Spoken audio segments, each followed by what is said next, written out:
기억하시는 분이 계실지 모르겠습니다만은 제가 얼마 전에 소위 그 유명한 JYP라 그러죠. 박진영 씨가 한 간증도 제가 이제 인터넷에서 히브리서와 관련지어서 한 6페이지 정도 되는 걸 읽어드린 적이 있었고, 또 책을 제가 읽고 이러이러한 내용으로 책을 썼더라.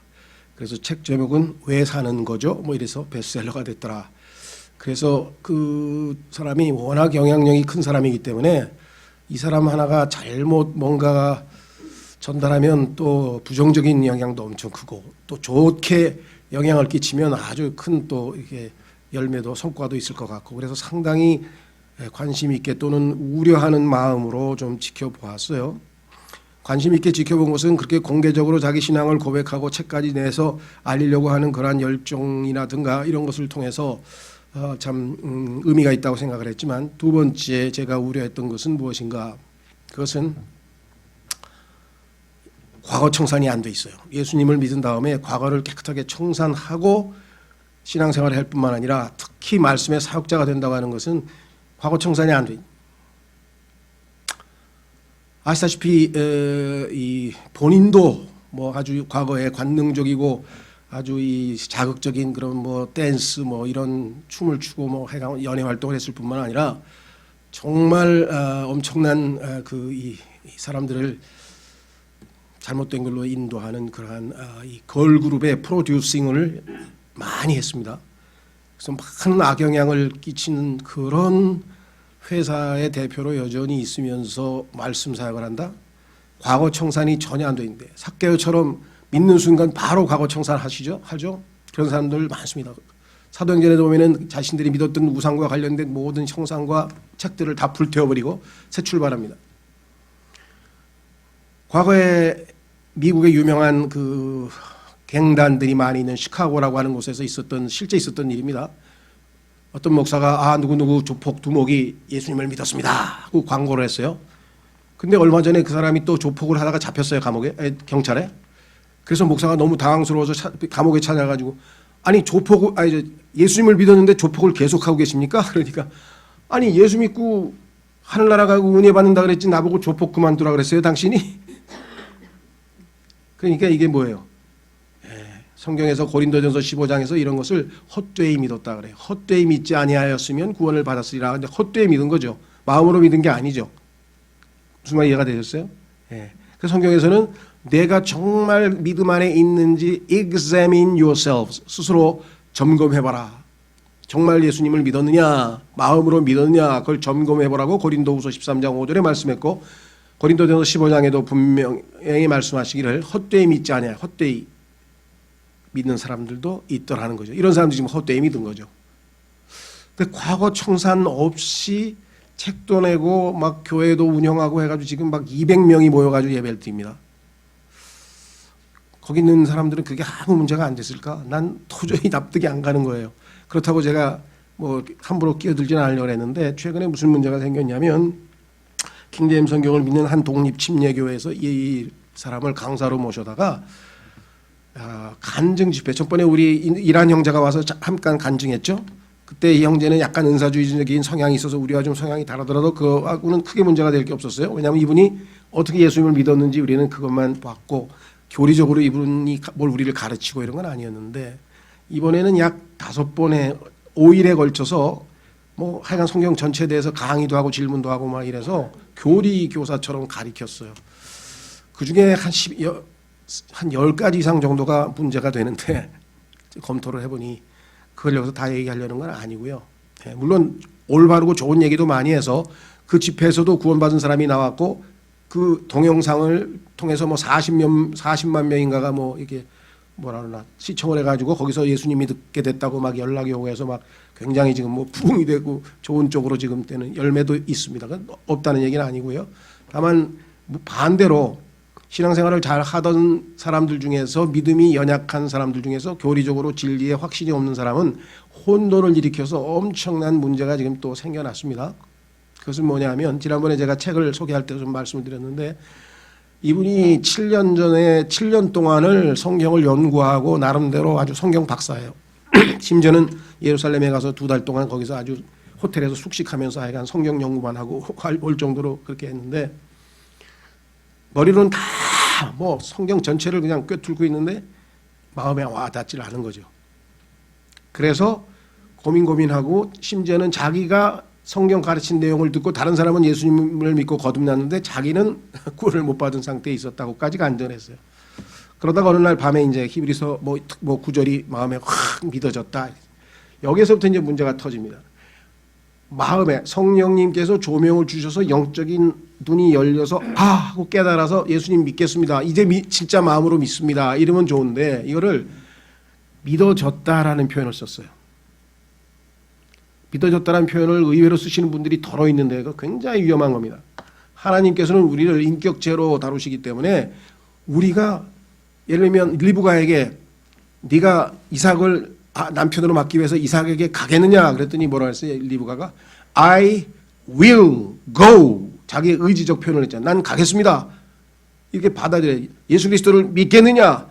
I will believe. 전 믿겠습니다. 하고 예수님을 성경에 보니까 receive 하면 그게 곧 그분의 이름을 믿는 거라고 요한복음 1장에 말씀을 했는데 그런 의지적인 결단이 없이 깨달아지지 않고 정확하게 마음에 와닿질 않아서 그냥 마냥 기다리다가 어느 날 한순간 갑자기 믿어졌다.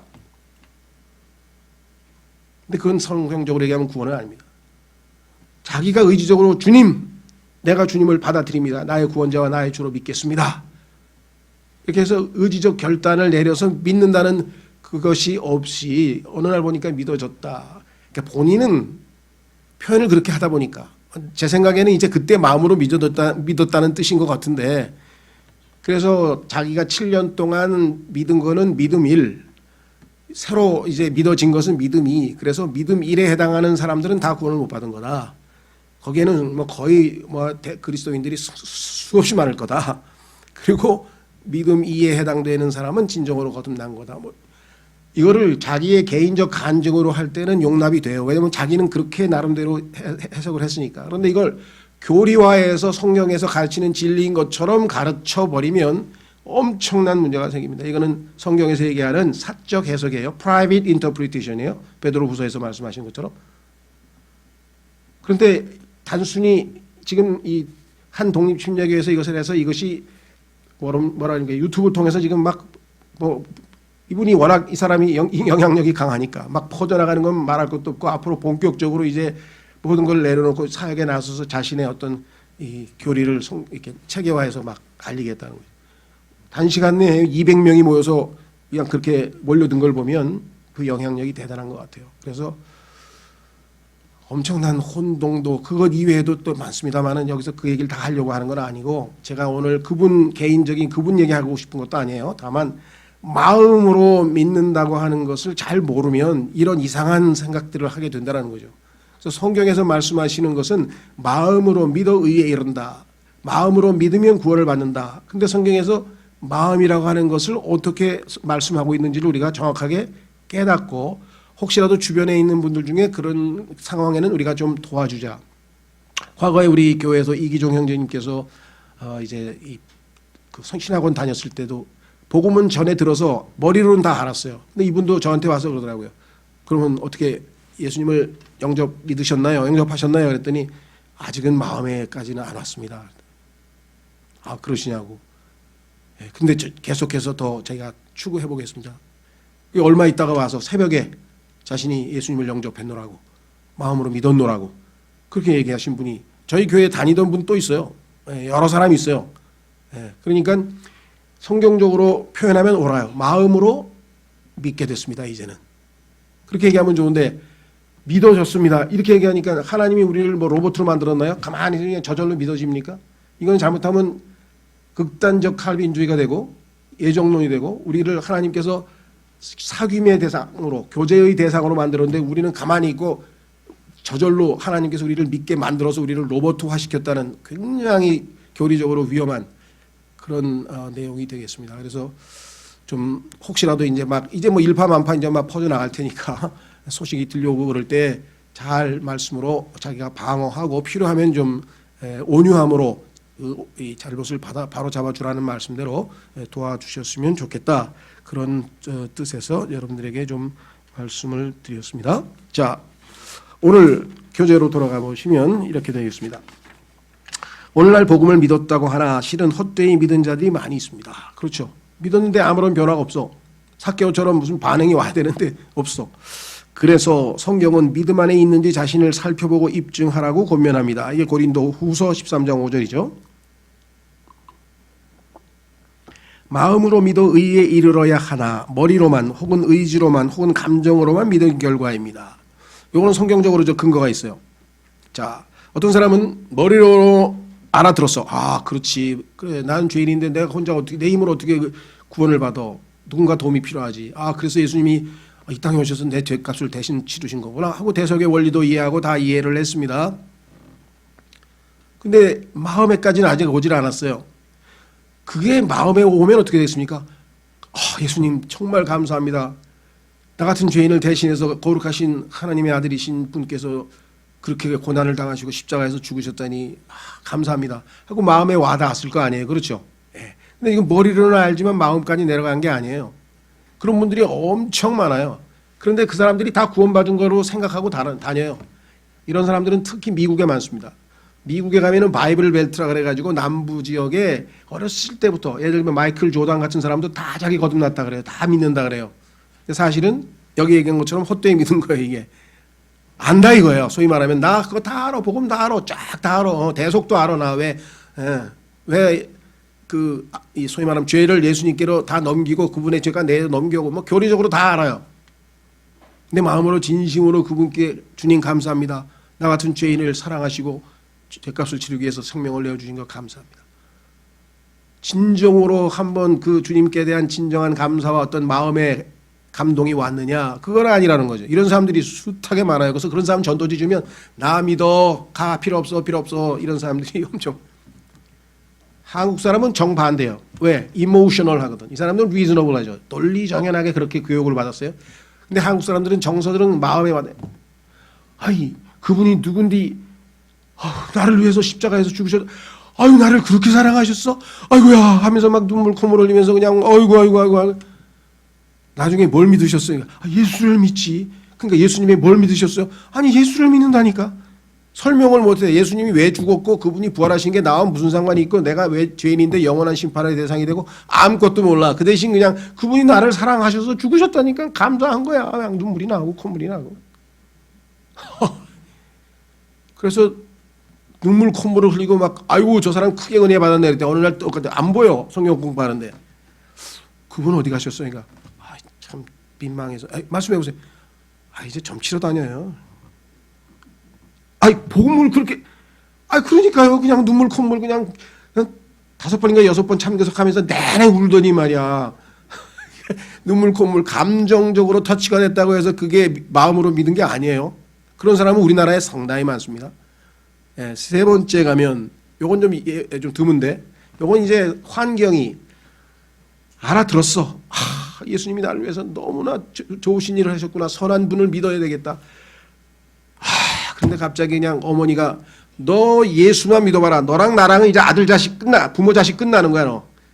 우리 집안이 조선시대 유교부터 뭐 조상 대대로 뭐가 어쩌고 하면서 어떤 집안인데 말이야. 네가 그래다만 장손에다가 말이야. 너 예수만 믿으면 아주 그냥 그 생각을 하니까 그냥 앞이 캄캄해지면서 우리 어머니 돌아가시면 믿어야지. 그리고 미뤘어요. 그런데 안 돌아가셔 그냥 계속. 이제 농담이지만 예전에 이런 분이 있어. 실제로 있었던 일입니다. 미국에서 어떤 이 조직 폭력배의 똘마니 하나가 이제 예수를 딱 집회에 가서 보니까 내 얘기하는구나. 믿어야 되겠다. 딱 보니까 두목이 옆에 있는 거야. 이 두목이 옆에서 믿으면 죽어. 믿으면 죽어 하는데 나중에 두목 없을 때 몰래 믿어야 되겠네. 그리고 안 믿었어요. 그런데 그 다음날 교통사고 나서 죽었어요. 그럼 이 사람 어떻게 된? 그날 믿었으면 극단적인 예지만 그날 믿었어야 되는. Now is the time of salvation. 지금이 구원의 때요. 지금이 acceptable. 지금이 받아들이는 때라. 고린도후서 6장 2절에 써 있죠. 그래서 복음을 듣고 성령께서 역사에서 조명을 주실 때 바로 그 순간이 구원의 순간인데 그걸 거부하면요. 성령께서 그렇게 늘상 마음이 열려 있어서 그렇게 쉽게 복음이 들어오는 게 아니에요. 왜? 때로는 마음이 딱딱하고 아주 완악해서요. 복음 이해도 안 되고 막 거부하고 막 이런 사람들 많습니다. 야, 너 옛날에 믿고 싶다 그랬잖아. 야, 그때 내가 뭐 그때 기분이 좀 그랬어. 근데 지금 난 믿기 싫어. 숱하게 그런 사람들이 있다는 거죠. 그렇죠?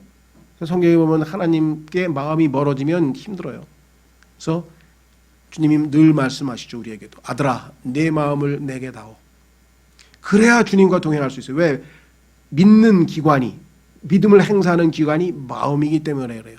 그런데 마음은 우리가 생각하는 것처럼 그렇게 단순한 게 아니라 여기 세 가지로 성경에서 예수님께서 설명을 해 놓으신 상황을 우리에게 보여주신다는 말이죠. 자, 가보겠습니다. 첫 번째, 자성이 아니고 지성입니다. 지성, 생각 또는 깨달음. 자, 성경에 보니까 성경에 이상한 말이 써 있어요. 왜? 그러니까 아니, 네 마음으로 깨달았느냐 그러시더라고요. 나는 마음은 사랑하는 기관으로 알았는데, 사랑하는 기관, 그렇죠? 예, 그거는 이제 우리 세상적인 기관 생각이고요. 성경에 보면은 그 마음의 1차적인 기능은 지성입니다. understand. 예수님이 질문하세요. 내 마음으로 깨달았느냐? 확인해 보겠습니다. 요한복음 12장 40절. 요한복음 12장 40절.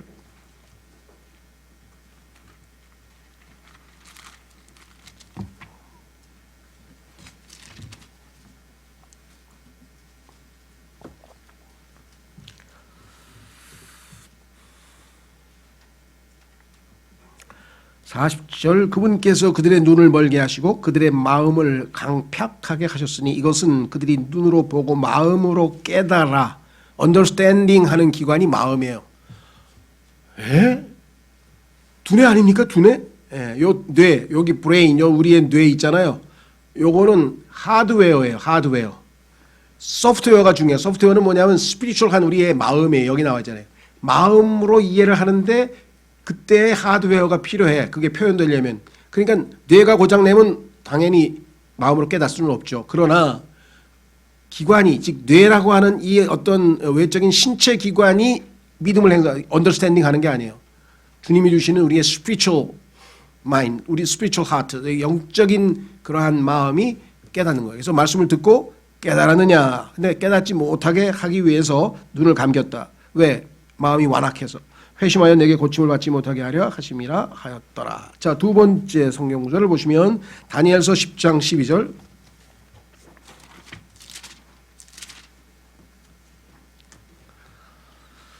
다니엘서 10장 12절에 다니엘에게 하나님께서 환상을 보여주시고 예언을 하시면서 이렇게 말씀하십니다. 12절. 그때 그가 12절. 그때 그가 내게 이르되 다니엘아 두려워하지 말라. 내가 내 마음을 정하여 깨닫고자 하며 내 하나님 앞에서 내 자신을 징계하기로 한 첫날부터 그분께서 내 말들을 들으셨나니 내가 내 말들로 인하여 왔느니라. 하나님께서 네가 하나님 말씀을 깨닫고 싶어서 그렇게 마음을 탁 정하고 있는 것을 보고 또 기도하는 모습을 듣고 나를 보내서 하나님께서 응답하시려고 한다. 자, 누가복음 5장 22절. 자, 마음의 첫째 기능은 바로 깨닫는 기능이다. 누가복음 5장 22절. 예수님께서 그들의 생각을 아시고 응답하여 그들에게 이르시되 너희가 마음속으로 무엇을 따져보느냐. 세상 사람들 영적으로 거듭나지 않은 사람이 이걸 보면 Reason? What reason is in your hearts? reason은 머리로 하는 건데 아까도 얘기했죠. 머리로 하는 건 하드웨어고 진짜 reason을 하는 것은 하나님의 말씀이 옳은지 그른지 따져보는 것은 영적인 활동이에요. 우리의 영적인 마음으로 하는 거죠. 자, 그래서 성경은 분명하게 말씀을 했습니다. 자, 마지막으로 사도행전 8장. 사도행전 8장으로 가면 첫 단계 복음을 들었으면 깨달아야 돼요. 알아야 돼요. 이해가 돼야 돼요. 이해가 안 되는데 믿겠다는 사람이 있어. 잘 믿으세요? 그러니까 그럼요. 그러면 예수님께서 왜 인간이 되셨나요? 그러니까 그걸 내가 어떻게 알아요? 근데 그걸 깨달아야 예수님이 왜 죽으셨는지도 알고 그 깨달아야 믿는 건데 그러니까 안 깨달아도 돼. 우리 목사님 무조건 믿으면 된다 그랬어. 메시아니라 하면 된다 그래서 한국식이야, 한국식. 미국 사람은 다 따졌어. 따지고 그런 거였구나. 그런데 내가 쪼까 마음이 딴 데가 있어가지고 예? 나 하나님보다 지금 내가 지금 인생을 즐겨야 되는데 지금 나중에 믿을게. 근데 뭔지는 알았어. 이래서 마음으로 안 받아들인 사람이 또 미국엔 많아. 그래서 그 이렇게 이제 미국 사람하고 이렇게 서로 이렇게 결혼해가지고 어떻게 좀 잘해보면 좋겠어요. 보완해가지고. 자, 사도행전 8장 31절. 내시가 이르되 누가 나를 지도해주지 않으면 내가 어찌 깨달을 수 있으리요 하고 빌립이 올라와 자기와 같이 앉을 것을 청하니라. 자, 그러니까요. 빌립이라고 하는 사람, 죄송합니다. 네시, 이티오피아에서 온 네시라고 하는 사람은 유대교 개종자예요. 그 얘기는 뭐냐면 유대인은 아니야, 민족적으로. 외국 사람이야. 그러니까 유대인은 아니지만 유대인의 종교인을 갖고 있어. 왜? 구약의 모세 얘기를 율법을 들어보고 여호와 하나님 얘기 들어보니까 유대교가 진짜 유대인들의 하나님이신 여호와가 진짜 하나님이구나. 나는 믿어야 되겠다. 이렇게 해서 종교를 바꿔가지고 외국인이지만 개종한 사람이죠. 프로셀라이트, 개종자예요. 개종자. 그래서 이 사람도 예수님을 믿었기 때문에 이 사람들도 하나님의 율법에 의하면 1년에 3번은 반드시 예루살렘으로 가서 명절을 지켜야 돼. 그렇죠? 그래서 이제 명절을 지키러 갔었어요. 그래서 6월절에 예수님이 6월절 어린 양으로 죽으신 것을 이제 다 보고 이제 자기 고향으로 돌아가는데 그 돌아가는 도중에 하나님께서 빌립이라고 하는 전도자를 보내서 그 전도자가 그 마차를 타고 이제 고관이니까 아주 행렬이 쫙 가는데 마차 옆에 딱 붙어가가지고 물어보는 거예요. 보니까 두루마리를 성경을 읽고 가는 거야. 그러니까 이사야서를 읽고 있는 거야. 그래서 물어본 거예요. 혹시 그 읽으시는 내용을 잘 understanding 이해하시고 깨닫고 계신가요? 깨닫으시면서 읽으신가요? 그랬더니 아이고 아닙니다. 그냥 가이드가 없어서 누가 나를 지도해 줘야지 이게 무슨 내용인지 알지. 여기 말하는 어린 양이 이사야 그 선지자입니까? 아니면 누구 다른 사람 얘기하는 겁니까? 우리는 이미 이것이 예수 그리스도에 대한 거라는 걸 다 공부해서 알고 있지만 이 사람이 어떻게 알겠어요? 그러니까 거기서부터 이분이 사실은 창세기 3장에 나와 있는 그 아담에게 가죽옷을 입혀준 그 어린 양에서부터 시작해서 유대인들이 아침 저녁으로 바치는 희생물인 속죄 헌물 어린 양 하면서 쫙 하면서 하나님의 어린 양하고 막 쫙 이분이 예수님 조금 전에 그 명절에 다녀오셨던 그 6월절 어린 양이십니다. 그랬더니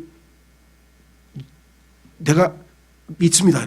그럼 나 침례받고 싶은데 어떻게 하면 좋으니까 마음을 다하여 믿었으면. 자, 37절로 가보세요. 빌립이 이르되 만일 그대가 마음을 다하여 믿으면 받을 수 있느니라. 구원받은 지 30분 됐는데요. 바로 침례받을 수 있어요. 30분 안 돼도 1분 후에 받을 수 있어. 진심으로 믿었으면. 나 침례도 받고 싶습니다. 그럼 왜? 조건이 딱 마음으로 믿은 거 하나야. 그래서 이 구절을 어떻게 했어요? 로마 가톨릭이 보니까 이거 엄청나게 위험한 구절이네. 이게 뭐야 이게. 우리는 유아 세례를 주는데 이게 마음으로 믿어야 되는데 애기가 갓난 애기가 뭘 마음으로 어떻게 믿어?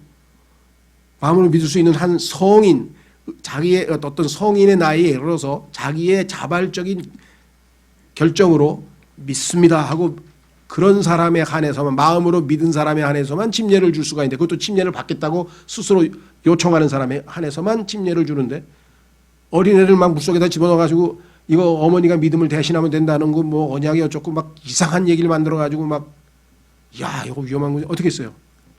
지우거라 가지고 싹 지워버렸. 치명적이죠. 유아세례에 대해서는 치명적인 구절이죠, 그렇죠? 예. 빌립 같이 이제 니쇼디피어네시 같이 마음을 다하여 믿어야 된다고 성경이 분명하게 말씀을 하고 있습니다. 그래서 나중에 가톨릭 출신의 많은 사람들 중에 한 20세쯤 됐을 때 복음 집회에 가서 복음을 들었어. 이것이구나 하고 믿고 마음으로 믿었어 드디어. 그래서 저 침례 받겠습니다. 그랬더니 너 어렸을 때 침례 받았잖아. 그거는 가짜죠. 난 그때는 믿지도 않았는데. 그래? 그럼 받아야지. 침례 다시 받았어. 다시 침례를 받는다. 영어로서 재침례파라 그래요. 재침례파. 영어로는 이게 아나라 그래. 아나베프티스트.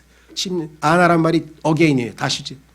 침례 받았지만 그거는 성경적 의미에서의 침례가 아니고 믿고 구원받은 후에 자발적 순종에 의해서 받은 침례. 그래서 유명한 아나베프티스트라 재침례파라는 그런 그룹이 나왔었죠.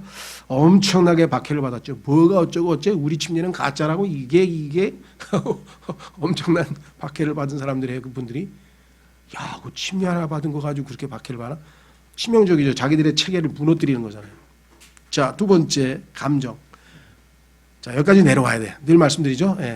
머리에서부터 요 심장, 요 가슴까지의 20cm가 이 세상에서 가장 긴 거리입니다. 어떤 사람은 20년 걸린 사람도 있어요. 여기에 있다가 여기서 진심으로 믿습니다. 내가 예수님을 진심으로 이제 사랑합니다. 이렇게 마음으로 담겨서 고백한 그게 20년 걸린 사람도 있어요. 더 걸린 사람도 있을 거야 아마. 네. 자, 밑으로 내려와서 감정, 느낌. 누가복음 21장 26절로 가보겠습니다. 누가복음 21장 26절. 여기 보면은 마음의 기능 중에 하나가 뭐냐면 감정이에요. 뭐라고 했나 보세요. 두려움이나 두려움. 누가복음 21절에 보면은요, 마지막 때에 있을 그 종말 때에 있을 여러 가지 재앙들에 대해서 예수님께서 이렇게 말씀하십니다. 보세요. 25절부터 또 해와 달과 별들에는 표적들이 있고 땅에는 민족들의 고난과 혼란이 있으며 바다와 파도가 울부짖으리로다. 땅에 임하는 그 일들을 내다보는 것으로 인해 두려움으로 인해 사람들의 마음이 그들을 기진하게 하리니. 두려움이 마음을 장악하게 되면 얼마나 힘들겠습니까? 마음이 무겁고. 그렇죠? 자, 마음은 두려움, 감정과 관련된다라고 하는 것. 그 다음에 24장으로 하시면 하나님의 말씀을 들었는데 마음이 타올라서 뜨거워졌어. 그렇죠? 깨닫는데 머리로 깨닫는 순간에 깨달음과 더불어 뭐예요? 마음의 기쁨이 확. 누가복음 24장 32절. 그리스도인들에게 있어서 이것보다 더 기쁜 일은 없죠. 자, 그들이 서로 이르되 그분께서 길에서 우리와 말씀하시고 우리에게 성경 기록들을 열어주실 때에 우리 속에서 마음이 뜨겁지 아니하더냐. 기쁨이 막 하고 막 솟구쳐 올라오지 않느냐. 뭐 열정적인 사람은 할렐루야 하고 외쳤겠죠. 그렇죠? 얼마나 기뻤겠어요. 자, 그래서 감정. 고린도후서 2장 4절. 고린도후서 2장 4절.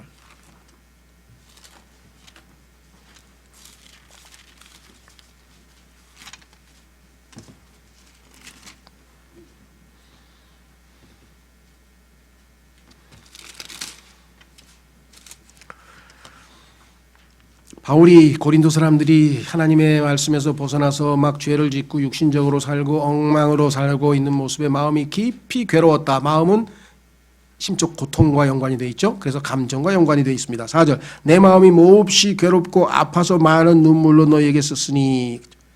자, 그래서 이 마음이라고 하는 것은 고통스럽고 괴로운 감정, 슬픔 이런 걸 느끼는 기관이다라고 말씀을 하고 올 수 있고요. 그 다음에 찾지는 않겠습니다. 로마서 5장 5절은 하나님의 사랑이 우리의 마음에 넓게 부어져 있다 그랬죠. 그렇죠. 하나님의 사랑이 우리 마음에, 그러니까 사랑하는 기관이라, 그러니까 감정과 연관이 되어 있죠. 자, 그 다음에 로마서 9장 2절로 가면요, 바울의 고백이 나옵니다. 우리 유대인 형제들, 나하고 육신적으로는 형제가 유대인들인데 그 사람들 구원도 못 받고 저렇게 비참하니 내가 괴로워 죽겠다. 내 마음속에 근심이 가득 차다. 그렇죠? 자, 2절. 내게는 마음속에 큰 근심이 있고 계속해서 슬픔이 있노라. 슬픔, 근심, 이것이 또 마음의 기능입니다. 감정과 관련되어 있죠. 자, 마지막으로 사도행전 2장 30절로에 가면 요거 이제 복음을 듣고 마음에 찔렸어. 자, 그래야 믿겠습니다가 나오겠죠. 회개가 나오고. 자, 보세요. 사도행전 2장 37절. 사도행전 2장 37절. 베드로의 설교를 듣고 거기에 있던 유대인들이, 예루살렘에 살던 유대인들이 마음에 칵 찔렸어요. 쫙 설교를 들으니까 자신들이 하나님 앞에 한 짓이 뭐고 얼마나 죄인인 것이 깨달아졌잖아요. 그럼 어떻게 돼요? 마음에 찔리면. 자, 사도행전 2장 37절에 이제 그들이 이 말을 듣고 마음속으로 어떻게 돼요? 찔려.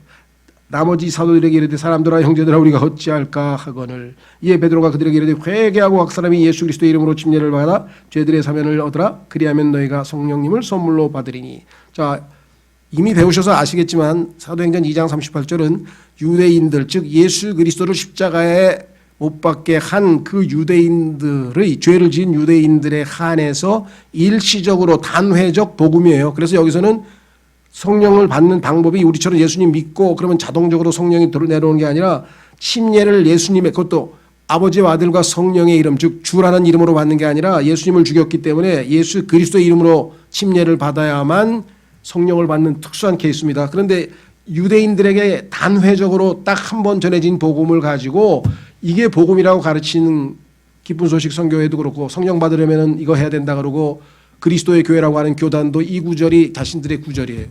그래서 침례를 받아야 성령을 받는데 그럼 행위 구원이지. 우리는 믿음으로 거저 은혜로 구원 받고 저 구원 받았어요.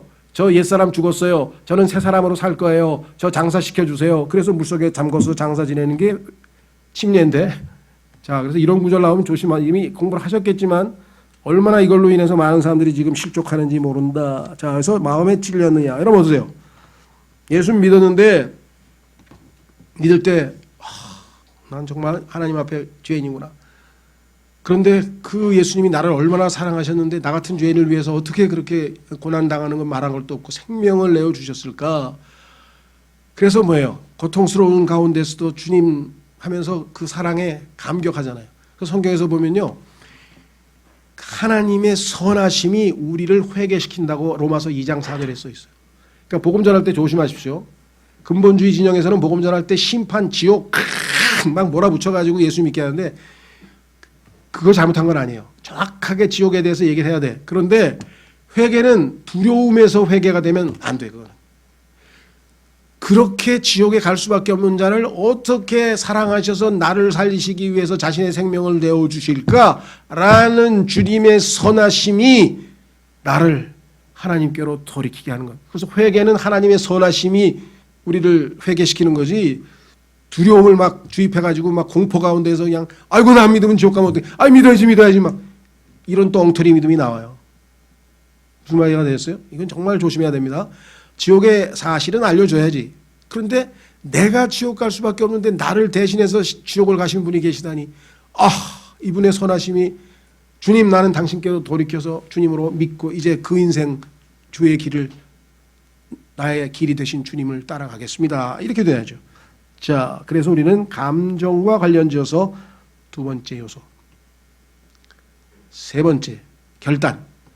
이 세 가지가 분리돼서 일어나질 않아요. 물론 제일 이상적인 거는 믿는 순간에 전인격적으로 여기 세 가지, 그렇죠? 지성과 감성과 의지가 총결단돼서 예수님 믿습니다 하고 영접을 딱 하고 확실하게 딱 변화된 사람이 있는가 하면 어떤 사람은 1번 하는데 한참 걸려. 뭔 소리인지 아무리도 이해가 안 간대. 어느 순간에 알겠습니다. 그러더니 근데 마음에까지 또 안 오네요. 또 이런 사람이 있어요. 또 한참 걸려. 한 두세 달 있다가 진짜 마음으로 믿었습니다. 그렇죠? 그래서 뭐야? 영접하겠습니다. 어떻게 하면 됩니까? 기도하겠습니다. 이런 사람이 있고 아까도 말씀드린 것처럼 저 아버지 돌아가실 때까지만 조금만 기다려주세요. 지금 결단을 하고 싶은데 아버지 때문에 무서워서 못합니다. 이런 또 분이 있잖아요. 그럼 세 번째가 안 되면 이게 예수님 마음으로 믿은 게 아니에요. 그럼 구원이 안 이루어지는 거예요. 극단적으로 얘기하자면. 대부분의 경우에는 1번 있고 2번이 제대로 이해한 사람은 따라와요. 정상적인 사람들은. 근데 요즘에 하도 심리적으로 트라우마가 많고 막 정신이 정상적인 사람이 별로 없어. 그냥 마음이 완악하고 뭐 어렸을 때부터 막 뭐가 고장이 나고 막 이런 사람들이 많다 보니까 감정이 메말라 있어. 예수님이 나를 위해서 죽은 게 확실하네요. 대속이 확실해. 다 이해는 되네. 근데 뭐 내 마음이 움직이질 않네.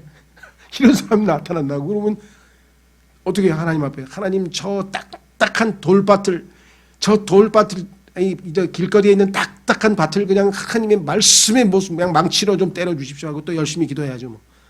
한참 지났더니 막 조금 달라졌어.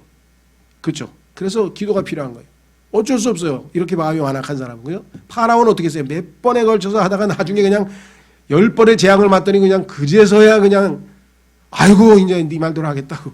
그렇게 결국은 그렇게 됐잖아요. 그죠? 자, 세 번째 의지, 결단. 자, 보세요. 사도행전 4장 32절. 마음에 작정하는 거예요. 예수님 믿기로 결단을 내립니다. 주님 나의 주 나의 구원자시여. 나는 주님을 따르겠습니다. 이렇게 얘기를 해요.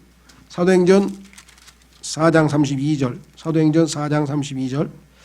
믿은 자들의 무리가 한 마음 한 혼이 되어 모든 것을 공동으로 소유하고 그들 중에 아무도 자기가 소유한 것들을 조금이라도 자기 것으로 말하지 아니하더라.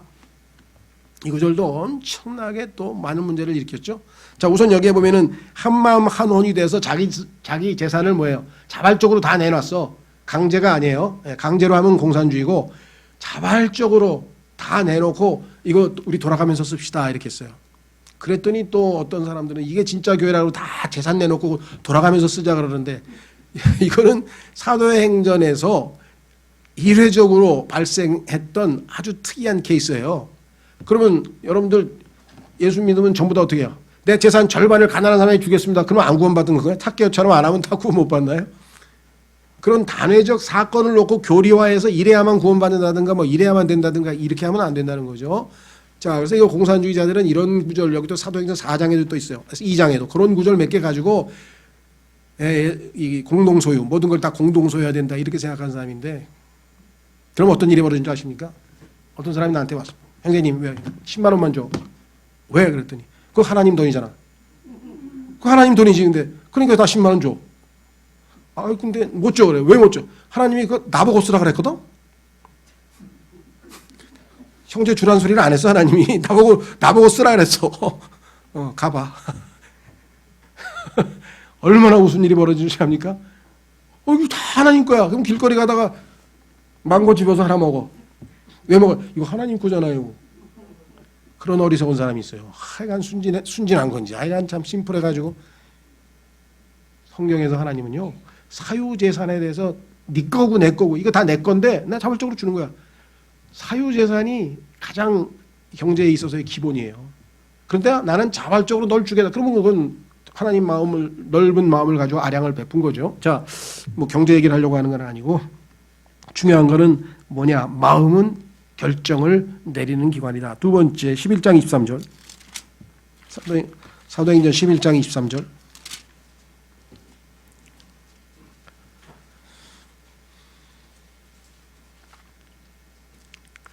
교회에서 엄청난 핍박이 일어났어요. 그래서 이제 사도들이 권면을 합니다. 23절 그가 이르되 하나님의 은혜를 보고 즐거워하며 그들 모두에게 권면하여 그들이 마음의 작정 여기 나와 있죠. 마음은 작정하는 기관이에요. 결단을 내리는 기관이에요. 마음의 작정을 하고 주께 붙어 있으라고 하니라. 요동하지 말고 확고하게 마음을 단단히 하고 그래서 결단을 내리는 기관이죠.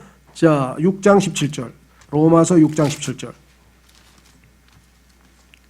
로마서 6장 17절에 가면요 우리가 순종하는 기관이 마음이에요. 그래서 마음으로 순종해 우리가 복음의 마음으로 순종했더니 죄로부터 해방받았다. 그래서 의의 종이 되었다. 이렇게 써 있죠. 로마서 6장 17절 로마서 6장 17절 그러나 하나님께 감사하리로다 너희가 죄의 종이었으나 너희에게 전달된 교리의 그 틀에 마음으로부터 순종하고 이로써 죄로부터 해방되어 의의 종이 되었느니라. 그렇죠? 마음으로부터 순종하는 게 순종은 마음하는 즉 결단해서 행동으로 옮기는 기관이다. 자, 로마서 10장 1절 형제들아 이스라엘을 위한 내 마음의 소원과 하나님을 향한 기도는 곧 그들이 구원을 받는 것이니라. 여기도 우리 마음의 결정과 관련된 구절이고 마지막 구절 그 에베소서 6장 5, 6절이죠. 여기에도 우리의 모든 신앙생활은 마음을 다해서 하라. 그렇죠? 에베소서 6장으로 가보겠습니다. 에베소서 6장 5절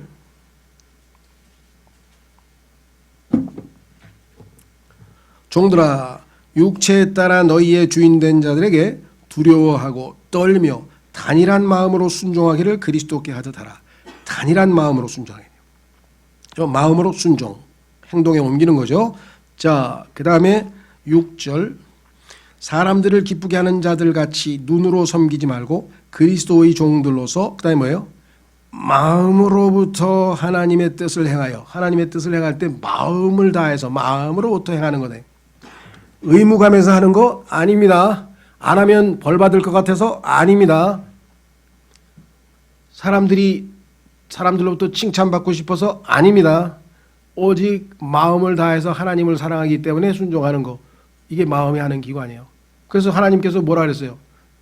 아들아 내게 네 마음을 다오. 네 마음을 내게 다오. 자, 그래서 두 구절 찾고 이제 죄송합니다. 네, 두 구절 찾고 결론을 내립니다. 결론은 고린도후서 4장 6절은 이제 우리의 마음에 빛을 비춘다는 구절인데요. 한번 확인해 보겠습니다. 세 구절을 찾아야 되네. 죄송합니다. 고린도후서 4장 6절. 요게 이제 마음과 관련지어서 성경에서 무슨 말씀을 하는가?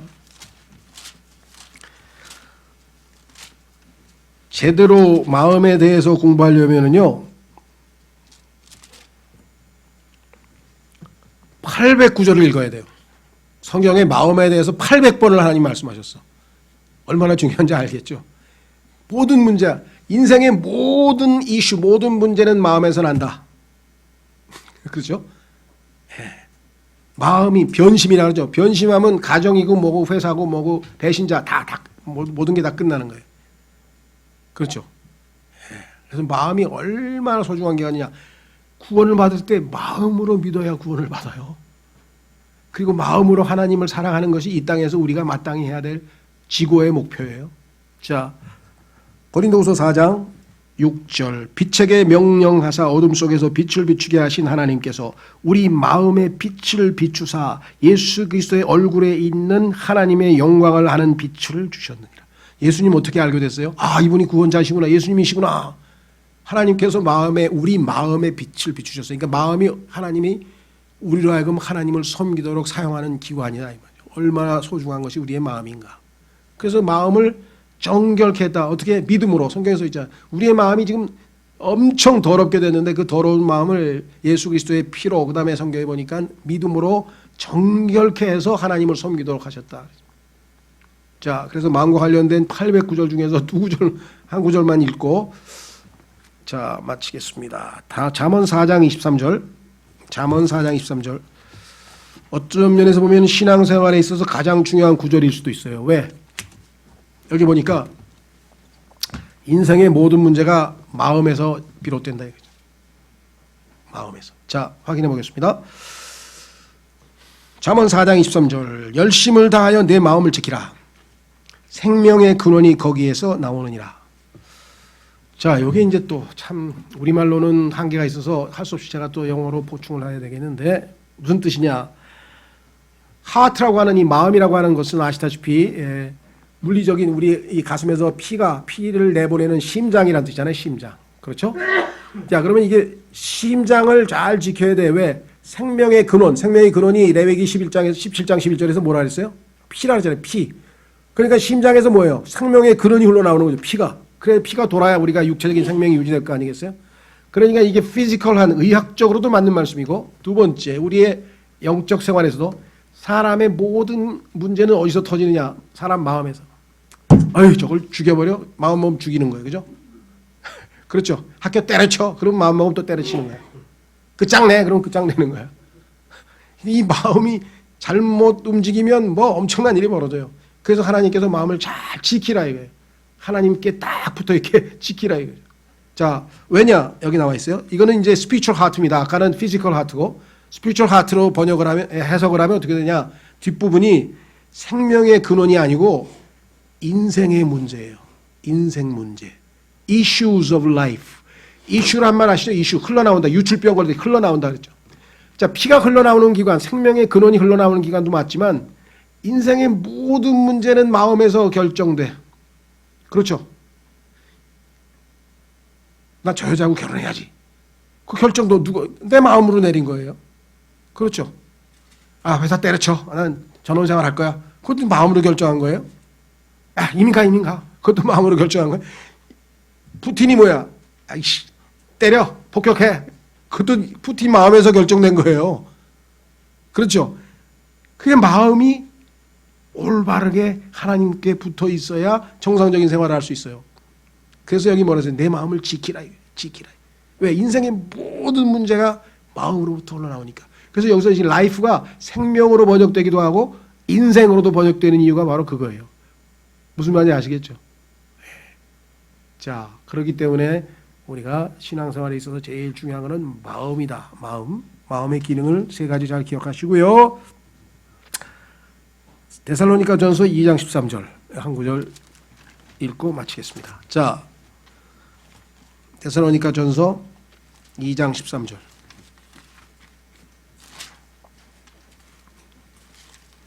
이거 신앙생활에 있어서 왜 이렇게 중요한 구절이냐. 보십시오. 뭐라고 하나? 이런 까닭에 우리가 또한 하나님께 끊임없이 감사를 드리면 너희가, 바울 얘기입니다. 너희가 우리에게서 들은 하나님의 말씀을 받을 때에, 바울이 하나님의 말씀을 전해줬잖아요. 그러니까 그걸 받았겠죠. 받을 때에 그것을, 하나님의 말씀을 사람들의 말로 받지 아니하고 하나님의 말씀으로 받았기 때문이니, 여러분들이 제가 지금 성경 말씀을 가지고 설교를 할 때 이걸 사람 말로 하면 뭐하러 여기 앉아 있습니까? 좋은 책도 많고 저 유명한 강사도 있고 막 그냥 대학 교수도 막 훌륭한 사람 막 세고 세는데, 지금 하나님의 말씀을 제가 들어서 그대로 읽어드렸잖아요. 찾아서 읽어드리고. 아까 얘기한 뭐예요? 가이드 노릇을 제가 하고 있잖아요. 지금 여기에 이렇게 써있고 이렇게 해서 마음은 성경에 이렇게 써있고 이렇게, 그게 가이드 노릇 하는 거예요. 성경에 교사들을 하나님이 사용하는 방식이. 빌립이 이티오피아 내시에게 그 가이드 노릇을 해서 깨닫게 해준 것처럼. 자, 진실로 그러하도다. 그 다음에 뭐라 했어요? 그 말씀이 또한 믿는 너희 안에서 효력 있게 일하느니라. 이 효력 있게란 말이 개역성에 빠졌는데요. effectually. 이거 없으면 아무 소용도 없어요. 밥을 먹었는데 배가 안 불러. 아무 효과가 없어. 그럼 뭐하러 밥을 먹어? 성경을 읽었는데 나에게 행동의 변화도 없고 마음의 기쁨도 없고 아무런 변화도 없어. 그대로야. 그럼 뭐하러 성경 읽어? 왜 문제가 생겼어요? 여기 나와 있잖아요.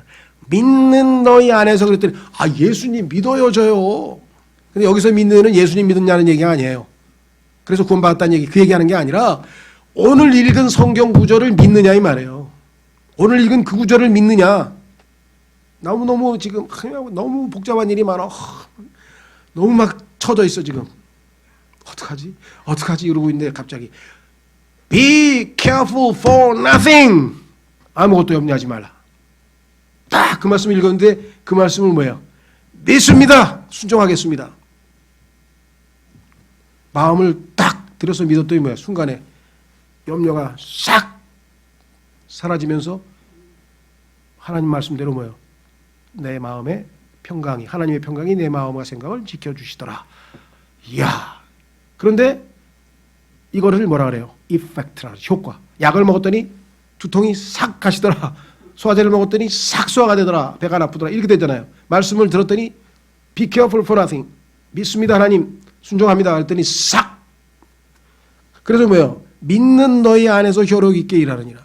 똑같은 그리스도인들이 있는데 요거 믿는 이는 뭐예요? 이거 마음으로 믿는 거지. 그렇죠?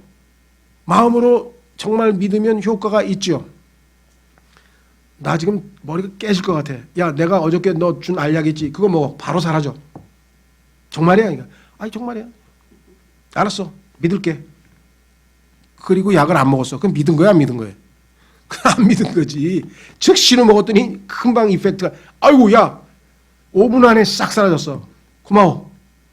이게 하나님과의 신앙생활이야. 하나님 말씀 그대로 했더니 싹 염려가 사라지고 하나님의 말씀 평강이 내 마음과 생각을 지켜서 다시 내가 평정을 되찾고 기쁨이 솟고 아유 감사합니다. 이렇게 돼야 되는데, 야 이게 뭐야? 뭐 아무것도 염려하지 말라고? 어떻게 염려를 안 해? 내가 지금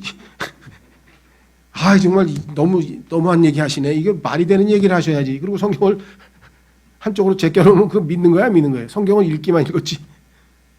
이렇게 신앙생활하는 경우가 너무 많아요. 우리가 시편 한 구절만 가지고도 읽으면 그걸 그대로 마음으로 믿으면 하루 종일 그 효과가 나타나서 막 기쁨이 넘치고 할렐루야가 나고, 야 하나님께서 우리에게 모든 것을 주셔서 인조이 하라 그랬다. 야 저렇게 아름다운 꽃이 피고 이제 겨울이 지나더니 그냥 푸릇푸릇 막 그냥 새싹이 쏟아나고, 와 하늘에 봄비가 내리고 그냥 막 하루 종일 그냥 할렐루야 해야 되는데 그걸 안 믿어. 그냥 죽겠네 그냥 오늘. 그리스도인들 중에서도 말씀을 믿지 않아서 하나님의 말씀의 이펙트, 효과를 못 보는 사람이 너무 많더라는 거죠. 제가 보니까 다 인조해야 할 권리를 주셨는데, 그렇죠? 그게 뭐예요? 마음으로 믿는 거예요. 마음으로. 이 구절 없으면 저는 못 살아요. Be careful for nothing 아니다 외고 다니냐. 그냥. 왜? 근심이 수시로 나를 때리니까. 뭐 온갖 근심이 막 오면은 딱 멈춰가지고 성경 딱 펴서 읽고 주님 이 말씀 믿습니다. 약속대로 평강 주십시오. 믿습니다. 씻은 듯이 살아줘요. 예, 하여간 여러분들도 다 그러시겠지만 마음으로 믿는 게 얼마나 소중한가. 그렇죠? 예, 이걸 사용했으면 좋겠어요. 자꾸 막 성경에도 없는 믿음 1, 뭐 믿음 2 막 이렇게 가지고 막 혼동시켜가지고 이상하게 하면 정말 안 될 것 같아요. 제가 모르겠어요. 이제 본인이 무슨 뜻으로 하는지는 알겠는데 우리는 성경적인 용어로 마음으로 믿고 마음으로 순종하고 마음의 찔림을 받고 그래서 하나님께 마음을 내어드리는 신앙생활을 하시기를 바랍니다. 기도하겠습니다. 주님께 마음을 내어드려 마음으로 주님을 섬기겠습니다.